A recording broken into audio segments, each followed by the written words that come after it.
Good morning, everyone. It's Cobalt. Welcome back. It is March 4th, and I woke up this morning thinking it was Friday, which it is definitely not.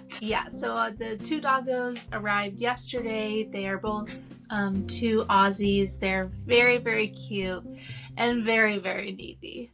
So these dogs actually have diabetes, which, to be honest, I didn't know dogs could have diabetes. I mean, it makes sense that like human issues could be dog issues.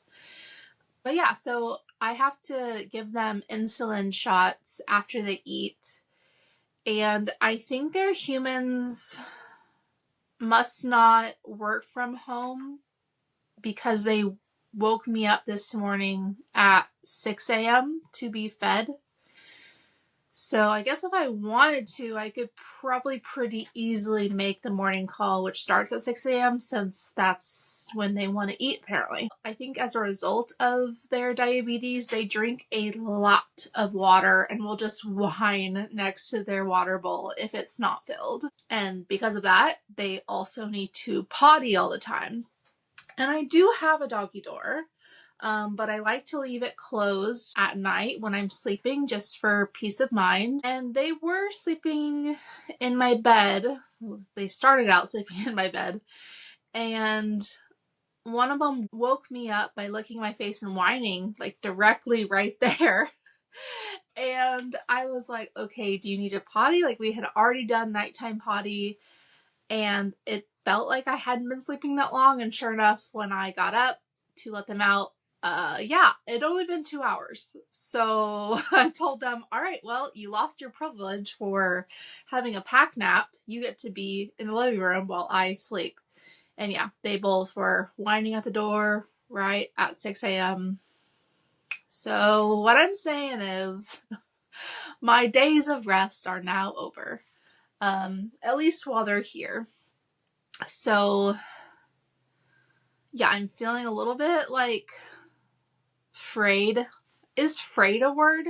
Sometimes I make up words and give them new meaning. So like right now I'm thinking of like that yarn blanket where the ends, like where the tassels are like frayed. That's how I feel. Just frayed. It makes sense in my creative brain. Anyways, okay, so yesterday I picked up the Banker's boxes. The guy gave me all the lids, and I don't actually need the lids, but I went ahead and took them just in case I do expand to another room that I need lids on for dogs there as well. And it really filled up my car. Like, those lids are like chunky, and did not really fold well into each other. So he was on the other side of Portland that I picked up from. And I was planning, like, when I left to go to his house, I was planning on hitting a bunch of thrifts on the way home. The car was so packed, like the back seat and the trunk, that I almost just went home and unloaded and then was thinking about going back out. But because I had a time constraint yesterday, I could only be out till about 3:30. I was like, you know what? It's just gonna have to fit. And I went to some new thrifts that are not in the best areas, but I think it's kind of normal for people to have just a lot of junk in their car. And for me, I just had a lot of boxes. I probably look like a hoarder. I went to maybe 4 or 5 thrift stores. I haven't actually done the count of what I did before recording today. I think I got enough for 2 more days or 3 more days, but I'm not sure because I did pick up quite a few items with the intention of bundling them. But, you know, the dogs, regardless of them being very needy, they are both young enough that I could leave them if I need to. So I'm not too worried about not having enough, I guess, because I feel like I could go out, and to be honest, I might need to go out for my own sanity, you know, with the whining. And I checked in with the owners like, hey, is like the amount of water they're drinking is a lot. Like, can they drink to like a dangerous level? Like, should I not be filling their bowl constantly? And she's like, no, like they just need that because of their condition. I'm like, okay. So anyways, Yeah, like the level of care needed for them is higher than what I've experienced in the past when I've had two dogs. Yeah, I think I might actually need to leave to not like lose my you know what. I think like it's a combination of not having enough sleep and then just being like irritated by all the whining. I kind of had in my gut before I booked this stay that like I might not want to do it. I haven't said no to any families, but the needle thing kind of freaked me out. It was very easy to get the hang of, and they're really good about getting their shots. You know, they'll come straight up to you and just stand there, just wait till you're done. So, like, there's no like chasing them around or pinning them or whatever. Like, that part is fine. It's just the whining. We're only on day 2 and they're here for 5 days. So, yeah, we'll just have to see how it goes. And of course, they're like sleeping right now. So I'm like, let me just whine in their faces. Like, you don't get to sleep if I don't get to sleep.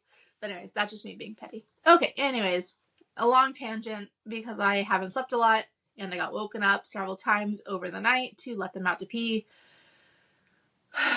I digress. So I've already started to replace the 8 that I listed on Monday that I was disappointed by. So 2 of the toys I've already removed from the shop and I'm going to bundle them with some others I picked up from yesterday. The other 6 I've decided to go ahead and leave there and they're just going to be extras.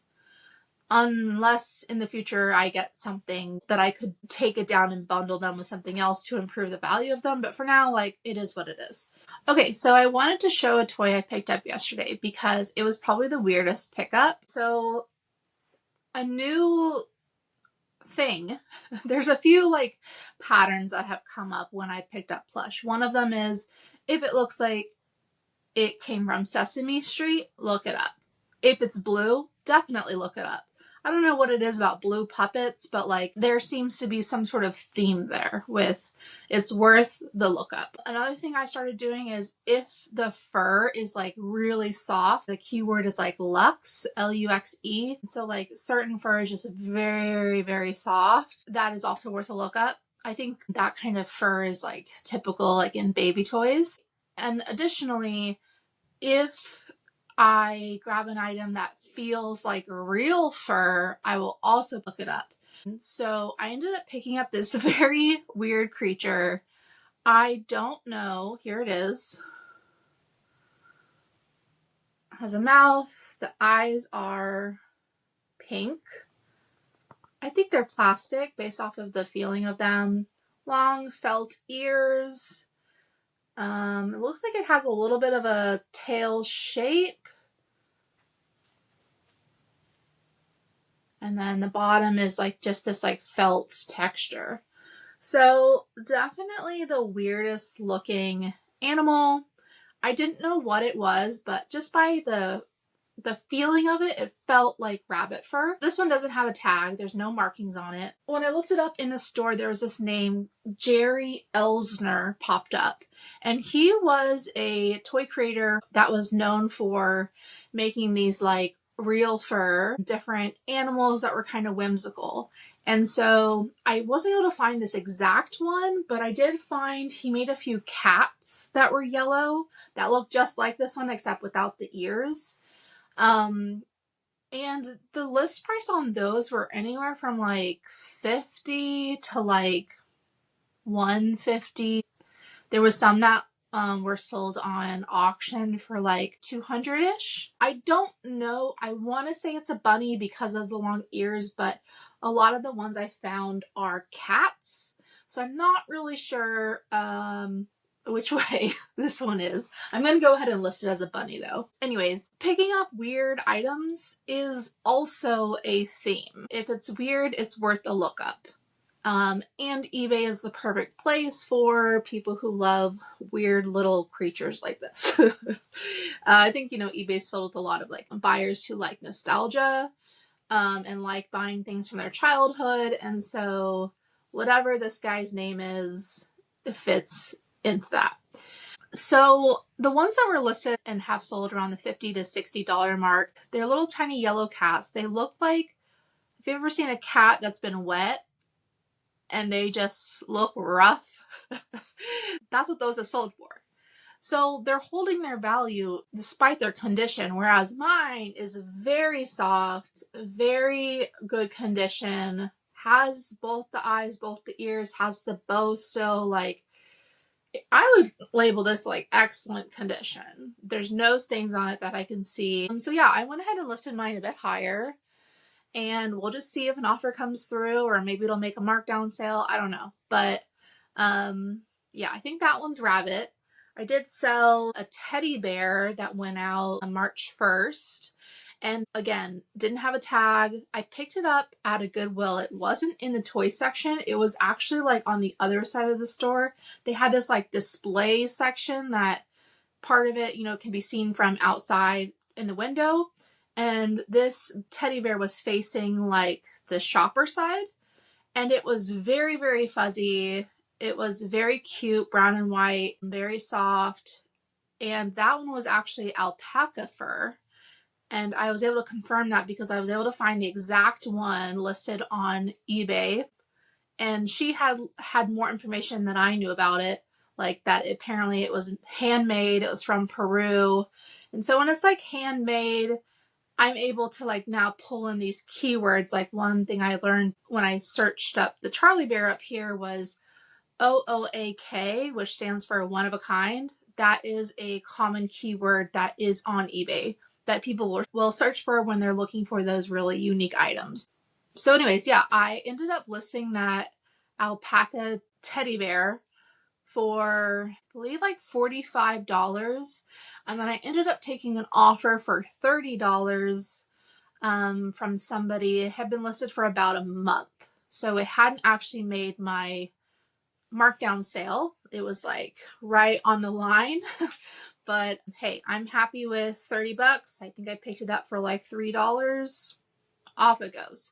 So yeah, there's something about just real fur that is starting to become a theme in my shop. So now it's just a matter of actually selling them because I tend to want to keep them because I just love soft things.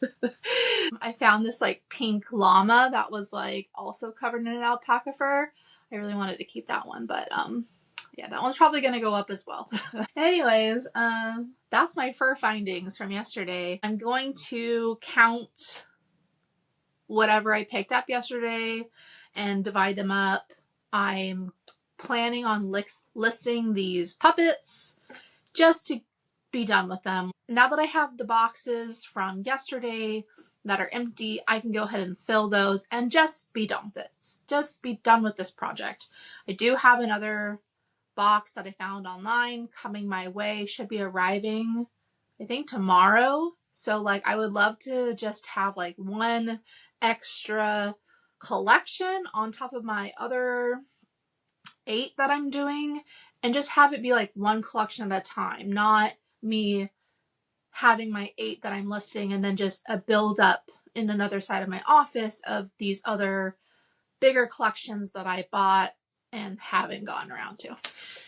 So, yeah, just for accountability here, my house is also looking a bit dysfunctional. And that's because usually I do all of my resets on Sunday, but this week I had to source all of Sunday.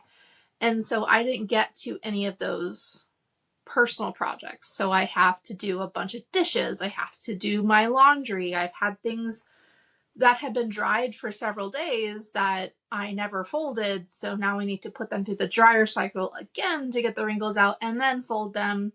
And this all takes away from my listings. So, you know, on top of this, I still have my regular shipping to do. I have my regular 8 photos, 8 listings. Like, there's a lot of crap I need to get through, but I also need to pick up because when my house is a bit crazy, I'm not as focused. And it just has to get done. So we're going to do all the things today. And I will let you know tomorrow if I actually did all of the things I said. So, TBD. All right. Take care, everyone. Talk to you tomorrow. Bye.